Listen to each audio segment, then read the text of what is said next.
What's up, guys? It's the FM Guru. I'm back with another video.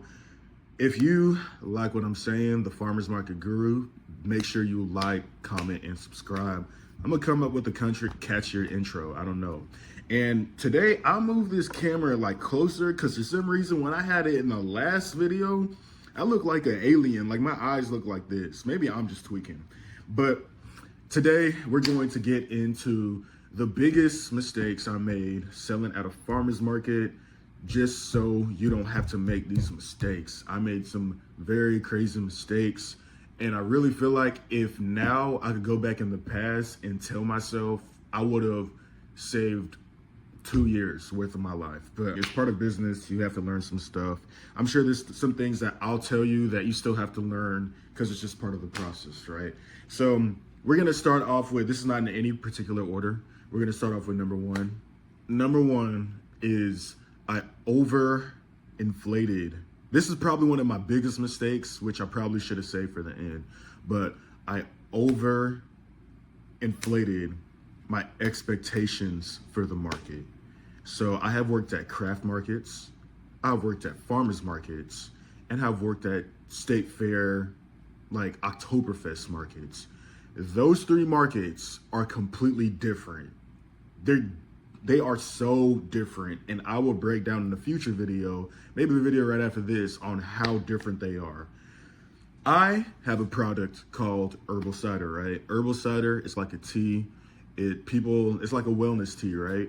And it's like a wellness chai. It's a dang cider. I'm gonna say it's a cider. I'm gonna stop calling it tea. If you don't know what it is, then look it up. But anyways, it's like a holistic product, right? And it tastes good. It's like a tea. So I remember it was 2021 and I was trying to expand the business, right? Because I had early success at the farmers markets. So I'm thinking that, okay, there's this smaller version of a state fair I'm gonna go to, because we have state fairs. I'm not gonna tell y'all what state I'm from yet, but I'm gonna sign up for this smaller state fair, and it's $1,200. It was $1,200 or $1,600, but it's the whole week. And not only that, it said that there was going to be 300,000 people that went there. So anyone would think if I go to a market and there's 300,000 people, if I only get 1% of those people, so my product at the time was $20. If I only get, what's 1% of 300,000? If I get 3,000 people, right? 20 times 3,000, I'm gonna have $60,000, right? Easily, only 1%. Let me tell you guys something. Come here closer. That is not how it works. That's not how it works, bro. And I did not know that. Just because there's a bunch of people there, that does not mean that they're there for your product. So I was selling a holistic product at a country fair, but those people are there for corn dogs, steak on a stick, Danishes, Twinkies, fried stuff. And not only that, the area that I was in this building away from all the activity. So you do not want to count their eggs before they hatch. If you're thinking about a market that you've been doing well at this market and you have a job, and don't quit that job just because you think that there's this market that's going to pay for everything just because you had success at the farmer's market. Certain markets are good for certain things are good for certain markets. That's just how it is. Don't ask me. Like, yeah, it's just some things have pros and some things have cons for different reasons. So I would say another thing that I had a bad issue at the beginning with my booth setup. My booth setup at the beginning was very basic. It was just a table, and the way I get people's attention would be reaching out and talking to them. But something I did not realize is that when people are walking around at a market, some people, there's different types of shoppers, right? Some people kind of shop from afar, check out what you got going on, read the sign. Some people will come directly up to your booth. Some people will see your sign from all the way across the way and be like, ooh, okay, so how are people from all the way across the way gonna see what I'm selling if I don't have any signs? Like, I don't have any banners, I don't have a front sign, I don't have any type of marketing around my farmers market booth. So I would say number two was definitely not having an eye-catching booth. I would say number 3 would be not collecting customer information, because I started the Herbal Cider in late 2020. I officially started my business selling something else in like July 2020. My first event was 2019, but I had to rebrand, y'all. Like, my first branding was pretty trash. I'm not gonna lie, it was awful. I had to rebrand.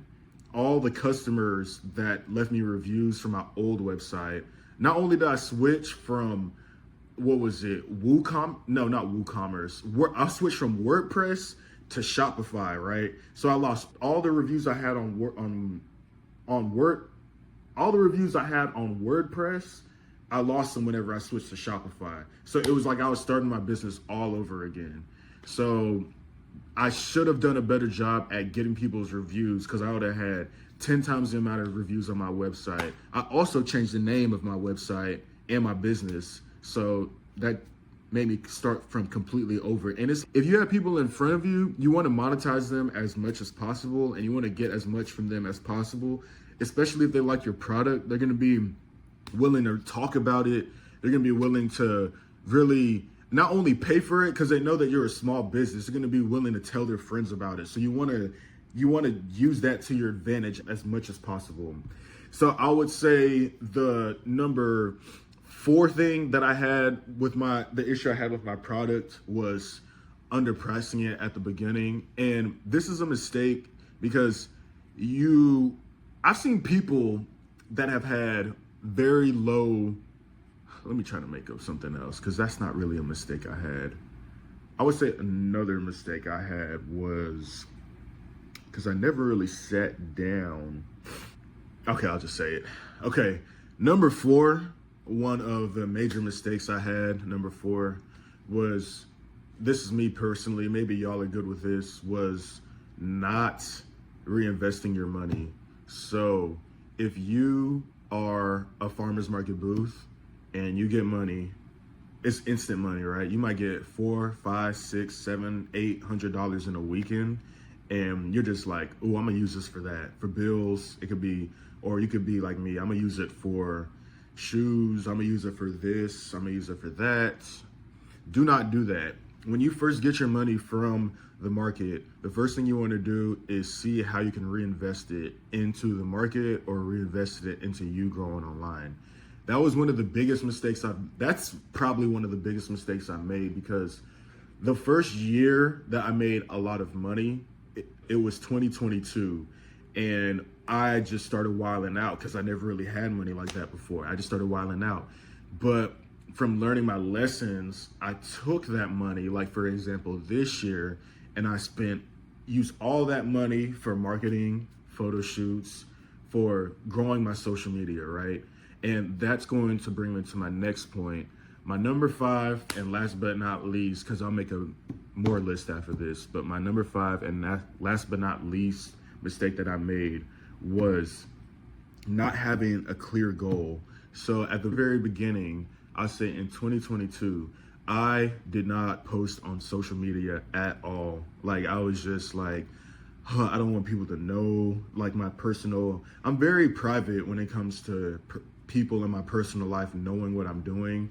If I go to church, because I go to church a lot, I don't want people just being like, oh, I saw you posted this, look at this, or whatever, right? I just don't want people all up in my business. For the first 2 years, I didn't post on social media, and I didn't have a clear goal. So I was like, okay, how am I gonna grow without posting on social media? Because I never wanted to post myself on social media. I wrote a draft for a book.